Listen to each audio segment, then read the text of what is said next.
প্রথমবারের মতো psycho thriller ঘরানার স্বল্পদৈর্ঘ্য চলচ্চিত্রে অভিনয় করেছেন জনপ্রিয় অভিনেত্রী রুনা খান। রক্তছায়া শিরোনামে এই চলচ্চিত্রটি নির্মাণ করেছেন জুলফিকার জাহিদ। দেশে মুক্তির পাশাপাশি আন্তর্জাতিক চলচ্চিত্র উৎসবের কথাও মাথায় রেখে নির্মিত হয়েছে রক্তছায়া। চলচ্চিত্রটিতে রুনা খানের পাশাপাশি অভিনয় করতে দেখা যাবে আমান রেজা, রাফা নানজিবা তোরসা সহ আরও অনেকেই।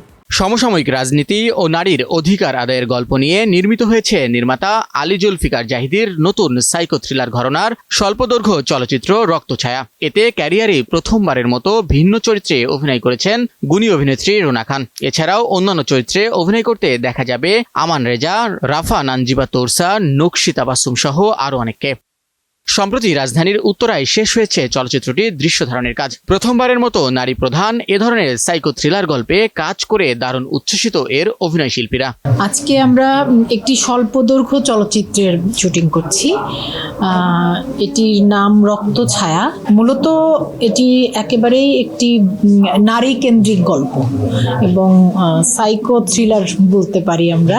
আমি যে চরিত্রে কাজ করছি সেই চরিত্রটির নাম শিবানা, একজন পুলিশ অফিসার, খুবই দায়িত্বশীল, প্রতিবাদী, নিজের পেশা এবং সততার ব্যাপারে খুবই অটল, স্থির, এমন একজন মানুষ। একেবারেই প্রথম, এবং আমি যদি ভুল না করে থাকি, আমি বোধহয় পুলিশ অফিসারের চরিত্রেই প্রথম কাজ করছি। আমি আসলে অভিনয় শিল্পী হিসেবে কাজ শুরু করার পর থেকে এই পর্যন্ত শুধু আমার কাছে যা যা কাজের প্রস্তাব এসেছে তার মধ্য থেকে যেই চরিত্রগুলো আমার ভালো লেগেছে সেই চরিত্রগুলোতে আমি যুক্ত হয়েছি। তো তারই ধারাবাহিকতায় এখন বলা যেতে পারে যে যারা আমাকে কাজে ভাবছেন পরিচালকরা, আমি তাদের প্রতি কৃতজ্ঞ যে তারা এরকম নারী প্রধান বা গল্পের কেন্দ্রীয় চরিত্র নারীকে মানে নারীর জার্নির উপর গল্পটা বলা হচ্ছে, সেরকম গল্পে তারা আমাকে ভাবছেন, ভরসা করতে পারছেন। এরকম কাজের প্রস্তাব আসছে, তাই এরকম কাজে যুক্ত হচ্ছি। চলচ্চিত্রটি আমি খুব একটা বেশি রিভিল করব।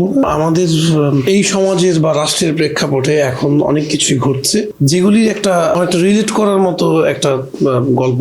আমার কাছে মনে হচ্ছে খুব চ্যালেঞ্জিং একটা ক্যারেক্টার। প্রত্যেকটা চরিত্রই বাস্তবমুখী বা জীবনমুখী গল্পই বলতে পারেন, যেখানে মানুষ এখনকার পরিপ্রেক্ষিতে অনেক কিছু পাবেন। আমি খুব একটা রিভিল করছি না, বিকজ ওইটা প্রযোজকের কল। বাট আমি এতটুকুই বলছি, আমরা যারা শিল্পীরা কাজ করছি বা পুরো টিম যারা কাজ করছি, নতুন একটা কিছু দিব সবাইকে। এটার গল্পের ধরনটা এটা আসলে একটু সোসাইটাল একটা মেসেজ দেয় গল্পটা। It's based on women empowerment বা নারীর ক্ষমতায়ন নিয়ে। এবং আমার ক্যারেক্টার সেটা হচ্ছে মূলত it's a negative character which I am loving. আমার ক্যারেক্টার হচ্ছে it's about a killer. So বাকিটা আমার কাছে মনে হয় যখন এটা বাংলাদেশে রিলিজ দেওয়া হবে তখন খুবই ডিফারেন্ট কোনো কিছু হবে, বিকজ ফিমেল সিরিয়াল কিলার বা ফিমেল কিলার টাইপের ক্যারেক্টার আই ডোন্ট থিঙ্ক বাংলাদেশে আসলে ওরকম করে কখনো প্লে করা হয়েছে বা পোর্ট্রে করা হয়েছে। কান চলচ্চিত্র উৎসবকে মাথায় রেখে এটি নির্মাণ করেছেন নির্মাতা আলী জুলফিকার জাহিদি। সাইকো থ্রিলার ঘরানার গল্পে কাজ করা প্রসঙ্গে এ নির্মাতা জানান, গল্পটা হলো আমাদের শুধু বাংলাদেশ না, সারা পৃথিবীতেই আমরা যারা মেয়েরা কাজ করি বিভিন্ন কর্মক্ষেত্রে, ছেলেদের থেকে মেয়েদেরকে আমরা একটু কিন্তু ডোমিনেট করার ট্রাই করি। ইভেন কর্মক্ষেত্রে না, বাসা বাড়িতেও ঘরেও আমরা কিন্তু মেয়েদের একটু ডোমিনেট করার চেষ্টা করি।